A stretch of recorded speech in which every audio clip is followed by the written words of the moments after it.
Hi, my name's Tom. I'm an edit assistant and a graphic designer, and I'm now going to show you how to blur out the background using Adobe Photoshop CS4.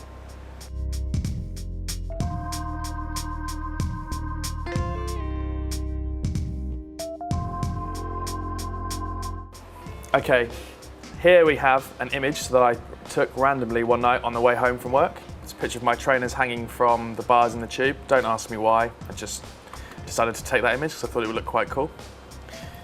So what I'm going to do is show you the effect of how to create the shoes to look in focus and the whole background to look out of focus.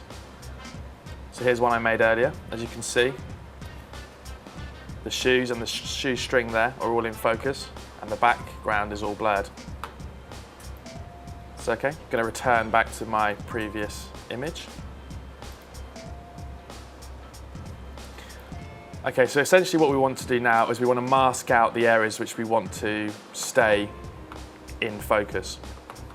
So, using the zoom and zoom out tool, which is Apple Plus or Apple Minus, or Control if you're using a PC, you can zoom in and out on the image in order to get exactly into all the nooks and crannies of each element of the picture. So using the spacebar, I can now move around the picture and adjust that in my screen.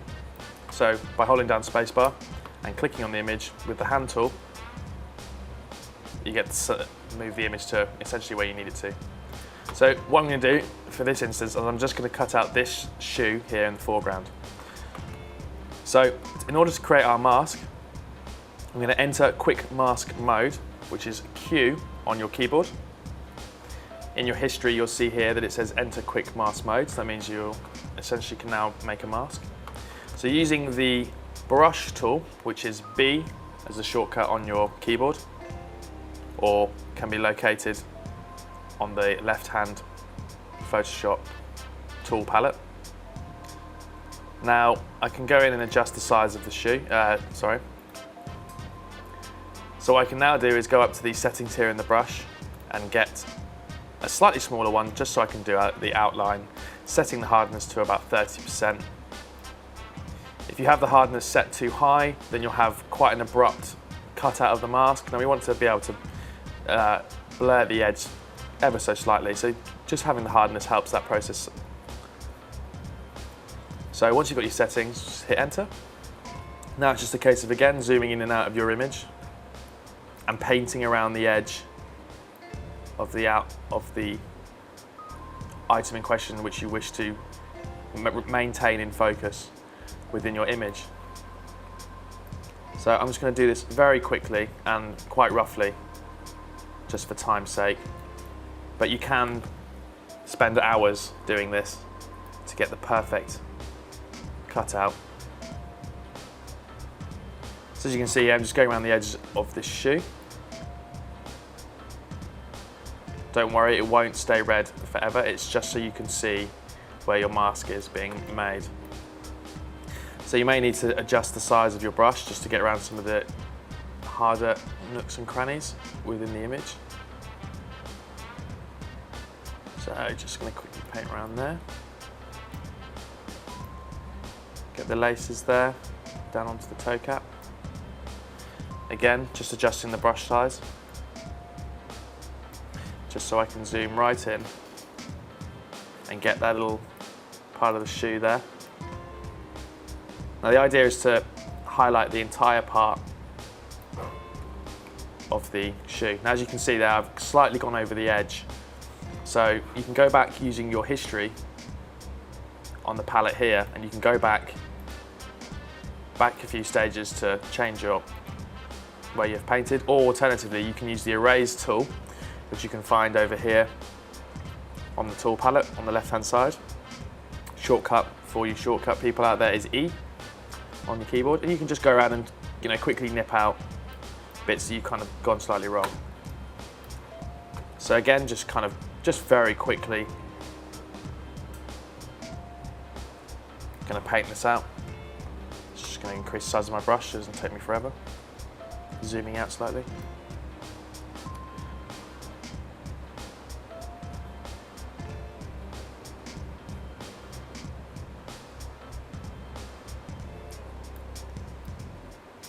Okay, so like I said before, zooming in and out, you can just make sure you've got the whole image selected.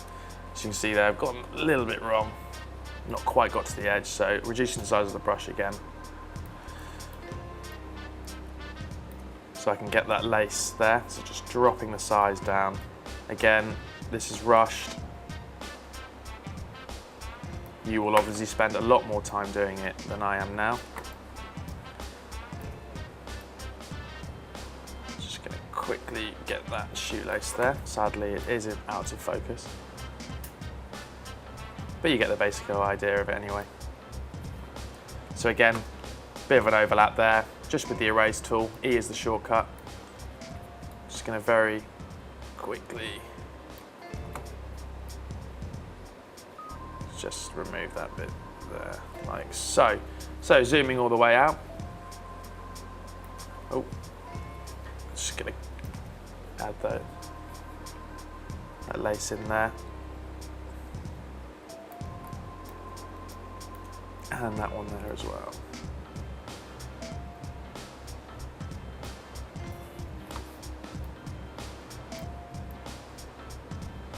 So once you've finally got to this stage and you're happy with the selection that you've made, you now want to exit quick mask mode, which is pressing Q on your keyboard. Now, as you can see, we have the selection or highlighted somewhere you've painted. Now, we don't want the outside of the image, which is the background which it's selected. We want what has been inside the painting that we've just painted in. So to invert the selection, if you hold down Control if you're on a PC, or Apple if you're using a Mac, Shift, and then press the letter I, you can change the selection to the internally rather than externally on the image. Whoops. So now what I'm going to do is I'm going to make a copy of what's inside there. A couple of ways you can do that. You can do that by pressing Control or Apple C, or, sorry, you can do this a couple of ways. You can do it by pressing Apple C or Control C, and then Control V or Apple V, normal copying paste, or you can press Apple J, and that creates the new layer there. Just a slightly way of speeding the process up. So now if I lose the background image, you can see that I've got the outline of the shoe painted. Now don't worry if it's a little bit dodgy here and there. So as you can see, there's a bit of a gap missing. You can go back through and mask it out a little bit better than I have there, just for the purpose of the tutorial. So I'm going to bring the background layer up. Now, we want to blur out the background image here and keep the trainer the same. So in order to do that, we're going to select the layer which has your original image on by just clicking on it, and it'll turn blue there like so. We are then going to add the Gaussian blur filter, which can be found in Filters, Blur, Gaussian blur. Now there are a couple of different blurs here. Gaussian blur I find is the best, but you can experiment with some motion blurs, and this is just quickly to show you. So hit Gaussian blur. Now, as you can see here already on the image, you've got an extremely blurred background, and our shoe, which is on the layer above, is still in focus, which is what we want. So you can, with this tool here, you can then adjust the blur size. So how blurry you want to get. Again, all up for interpretation. It's all up to how you want to at the time. So I'm going to go for about 7 pixels there. Then hit OK. And as you can see, you now have a blurred background. Now on the previous image I showed you, what I did is I went through and re-cut out the second shoe here, and then what you can then do is change the depth of field so you can make your background image exceptionally blurry, something a little bit further forward in the foreground, a little bit less blurrier, and then obviously your picture in the front, a solid colour. And again, it's all up for your own interpretation. And that's how you blur the background using Adobe Photoshop.